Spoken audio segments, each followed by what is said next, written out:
Hello viewers, welcome back to my new blog. চলো তোমাদের সাথে আজকের দিনটা শেয়ার করি। বাইরে যে কী পরিমাণ বৃষ্টি হইতেছিল আমি তো জানতামই না আজকে আমি যাইতে পারবো। আমি আসলে ক্লাস করতেছিলাম, তো ক্লাসের শেষে চলে আসছি। ক্লাস শেষ করি নাই, যদিও 3টার দিকে চলে আসছি, 4টায় ক্লাস শেষ হয়, বাট আমি ছুটি নিয়ে ম্যামের থেকে 3টায় চলে আসছি, যেহেতু আমার আজকে কিছু কেনাকাটা করার প্ল্যান আছে, যার কারণে আমি ম্যামের থেকে ছুটি নিয়ে চলে আসছি। দেখেন ওয়েদারটা কি সুন্দর, আমার তো অনেক ভালো লাগতেছিল। আজকে কি কি কেনাকাটা করলাম সেই সব কিছু নিয়েই থাকছে ব্লগটা, তো আশা করতেছি তোমরা বোর ফিল করবা না। দেখো আমি মুক্তারপাড়া আসার পরে কি পরিমাণ বৃষ্টি যে নামছে রে ভাই, এটিএম বুথের ভিতরেই আমি বসে রয়েছি, কি আর করবো। তারপরে হালকা একটু বৃষ্টিটা কমার পরে একটু সানগ্লাসের দোকানে গেছিলাম কেনার জন্যে। দেখতেছিলাম কোনটা দিয়ে এলে আমার বেশি বেশি ভালো লাগে, বাট আমার একটাতেও ভালো লাগে না। যাই আছে একটা সানগ্লাস নিয়ে তারপরে চলে আসছিলাম জুতার দোকানে। এক জোড় জুতা কেনার ইচ্ছা ছিল, দেখতেছিলাম পছন্দ হয় কিনা।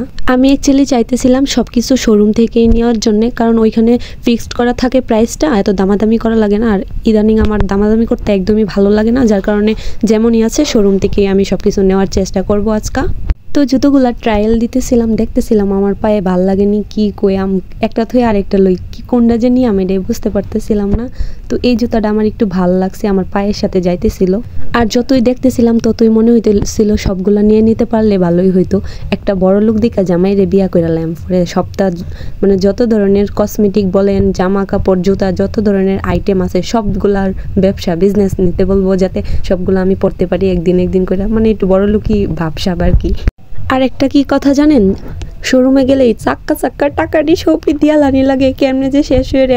আমার এত সারা মাসের কষ্টের টাকাডি কেমনে জানি উইরে যাইতেছে গা, মনে হইতেছে ব্যাগটা খালি ফাঁকা হয়ে যাইতেছে, কষ্টে আমার বুকটা ফাইটা যাইতেছে। যাই আছে ব্যাপার না, কত টাকা আসবে কত টাকা যাবে।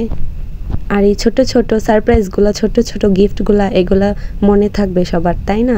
আর আমার খুবই ইচ্ছে ছিল যে আমি এইবার পূজাতে সবাইরে গিফট করব, মানে সবাই বলতে আমার কাছের প্রিয় মানুষদের আর কি। আমি যেখানে গুরুত্ব পাই আমি সেইখানে অনেক সুন্দর করে গুরুত্ব দিই, বাট যেইখানে আমি গুরুত্ব পাই না সেই জায়গা থেকে আমি আস্তে আস্তে সরে আসি, কারণ যেখানে গুরুত্ব নাই সেখানে থাকাটাও উচিত না। তো আমি আমার লাইফের ফার্স্ট টাইম আমার ফ্যামিলিকে একসাথে সবাইকে গিফট করতেছি, তো আমি অবশ্যই চাইতেছিলাম একটু ভালো ভালো কোয়ালিটির, যার কারণে আমি অনেক ঘোরাঘুরি করতেছিলাম, অনেক জামা কাপড় দেখে দেখে বেছে বেছে নিতেছিলাম। আর ভাইরে ভাই কি বলবো, এতগুলা জিনিস যখন আমি আমার বাড়িতে নিয়ে গেছি, ঘরে নিয়ে গেছি, আমার বাবা মা ভাই এত ধোয়া দিছে আমারে, কি বলবো, লাস্টে মাস্টে আমি কান্না করে দিছি তাদের ধোয়ার ঠেলায়। সবার মুখে এক কথা, তোরে কে বলছে এতগুলা টাকা খরচ করতে, এত কষ্ট করে ইনকাম করছো, সবটি টাকা একসাথে উড়ায় দিছস, এই সেই। তোমাদেরকে যে আমি কেমনে বোঝাবো, আমি যে কতদিন যাবত চাইতেছিলাম সবাইকে গিফট করতে নিজের টাকা দিয়ে।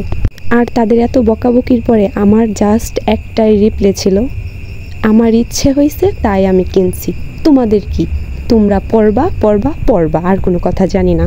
সব কিছু কেনাকাটার পরে মানে সন্ধ্যা হয়ে গেছে, কিচ্ছু করার নেই আমার, দেখতেই পারতেছেন সব কিছু কিনা আমি বাড়িতে যাইতেছি, ভাবতেছিলাম কোন সময় যে বাড়িতে যাই।